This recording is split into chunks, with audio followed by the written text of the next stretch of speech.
People should not be afraid of their governments. Governments should be afraid of their people.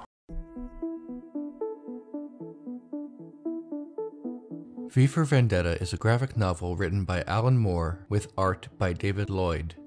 It depicts a near-future England that has become a fascist police state. One individual stands up to the government, known only as V.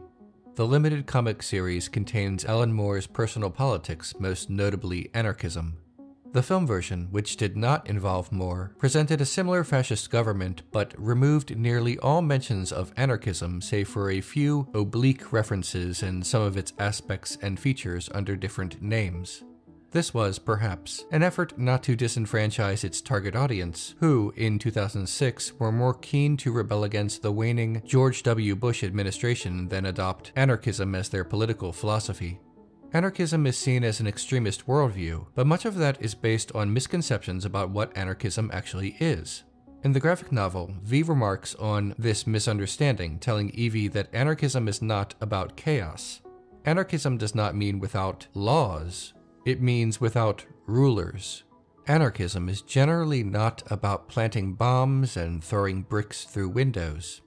V engages in violence, but this is the direct result of living under a fascist government, and V's understandable desire to overthrow it.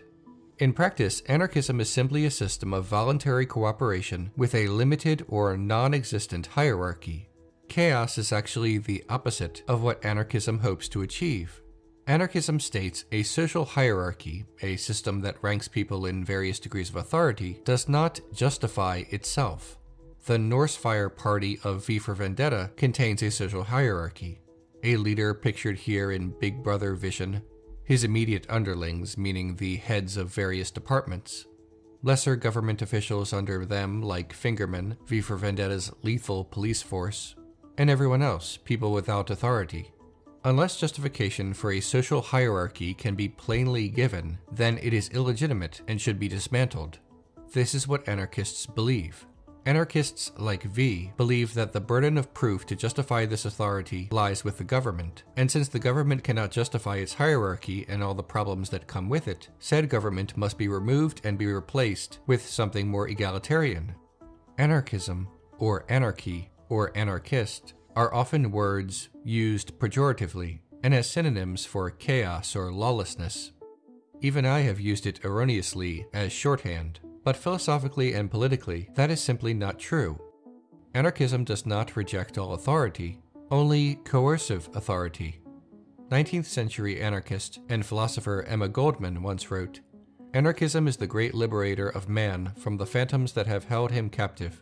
It is the arbiter and pacifier of the two forces for individual and social harmony. To accomplish that unity, anarchism has declared war on the pernicious influences which have so far prevented the harmonious blending of individual and social instincts, the individual and society." So, what does V believe? Well, as a self-described anarchist, V undoubtedly opposes both capitalism and the state. V for Vendetta was originally written during the days of Margaret Thatcher.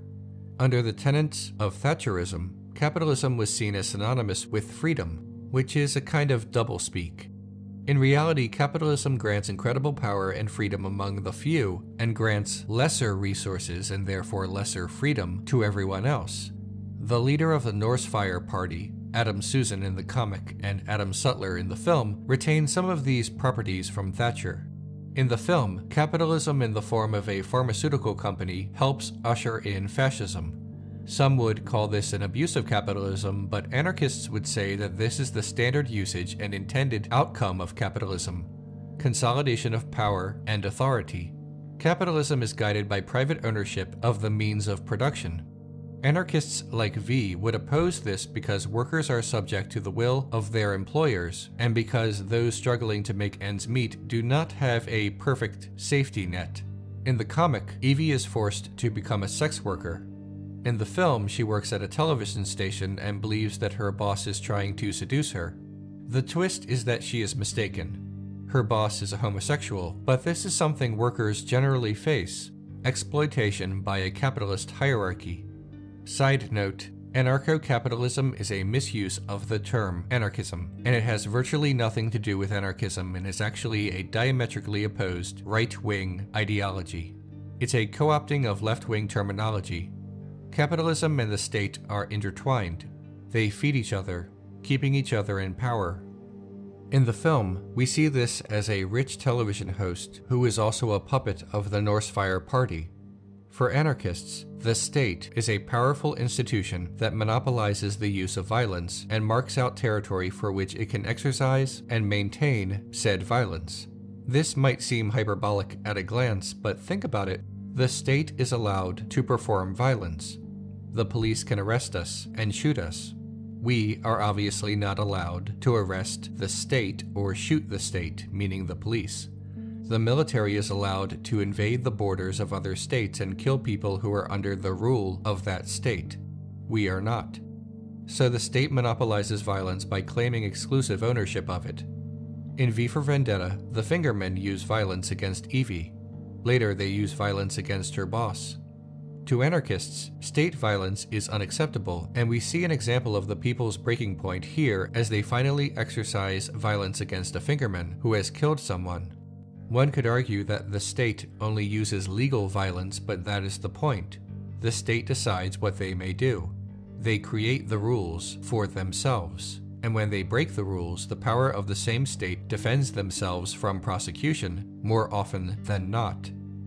While the voters in V for Vendetta might believe that electing a new leader with less abhorrent politics is the only answer, V concludes that the state itself is unnecessary and may be causing more harm than good. This is generally what anarchists believe. Not all anarchists believe that the state must be destroyed by violence, though. Anarchists are typically not, well, V. Anarcho-pacifism is a brand of anarchism, for example. Anarchists, in principle, generally oppose other powerful systems and other negative aspects of society that are sometimes indoctrinated by the state and contain hierarchies, such as racism, homophobia, and transphobia. In V for Vendetta, homosexuality is outlawed. Evie's employer, a homosexual, must remain closeted. Racism and Islamophobia are also referenced in the film. Anarchism believes in an egalitarian society, and because of this, racism, homophobia, sexism, and other forms of discrimination are rejected. V sings about this in This Vicious Cabaret, a song from the graphic novel that is unfortunately absent from the film adaptation. Remember, anarchists believe that hierarchies do not justify themselves, which means social hierarchies that create discrimination are rejected under anarchism. So what does V want? What do anarchists want? Well, in contrast to what popular culture and dictionary illiteracy contends, anarchists do not want chaos. An anarchist is not someone who spray paints an A on the side of a building because they think that makes them cool. Anarchists want there to be laws, but they want those laws to be created by consensus. An anarchist society is horizontal, not vertical, meaning it would aim to diminish or outright dismantle social and economic hierarchies. Anarchism is not a lawless, post-apocalyptic Mad Max world.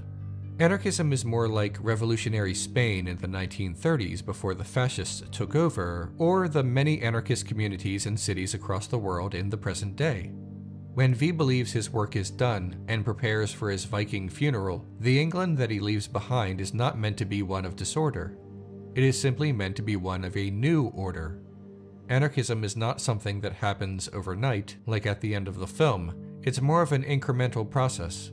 Also, anarchism does not mean never participating in our current government, like voting, because not participating in the government in one way or another would leave it open to greater control by unsavory, dangerous entities. Anarchists vote and participate and try to make the world better. In fact, 20th century anarchist writer Edward Abbey once said, "Anarchism is democracy taken seriously." I hope this has been helpful in defining anarchism and dispelling some myths about what it is and what it is not. Since anarchist decisions are made communally, there is no one version of what a society built on anarchism looks like. In V for Vendetta, we only know what England will not be following the uprising. It will not be fascism anymore. More than anything, fascism runs contrary to everything the fictional V and real-world anarchists believe in. England under Northfire meets nearly all the criteria for fascism as outlined by Dr. Lawrence Britt. powerful and continuing nationalism, disdain for the recognition of human rights, identification of enemies or scapegoats as a unifying cause, rampant sexism, controlled mass media, obsession with national security, obsession with crime and punishment, and more. People who live under an oppressive regime sometimes do not realize it is happening until it is happening directly to themselves, and even then, some people are, to borrow a phrase, comfortable in their chains. The citizenry of V for Vendetta, according to V himself, believe in what Norsefire did to take power because of the offer of safety. Security is often the rallying cry of fascism, us and them. V's actions are questionable. Alan Moore originally wanted his readers to wonder whether or not V was justified in what he did. After all, he committed violence. This is a question that has re-entered popular consciousness with the rise of people with fascist worldviews attempting to gain power and shift the Overton window. How can we peacefully coexist with monstrous people who are not trying to coexist with us, but rather eliminate us? Obviously, there is a great deal of middle ground between fascism and anarchism, but presented with the horrors of the far-right extreme of the fascist state, can a moderate position truly be enough to destroy it? Historically speaking, that has not been true. How many criteria of fascism is necessary to be achieved before people are justified in taking greater action? 1, half, most? At the point of most, after power has been consolidated, it may be too late. Hi everyone. If you like what I do, please click on the orange Patreon link below. That's how this show happens. It's also how you can request an episode. There are also a lot of other perks for being a patron, so check it out. The information is on my Patreon page. Please remember to like, share, and subscribe. I'll see you next week.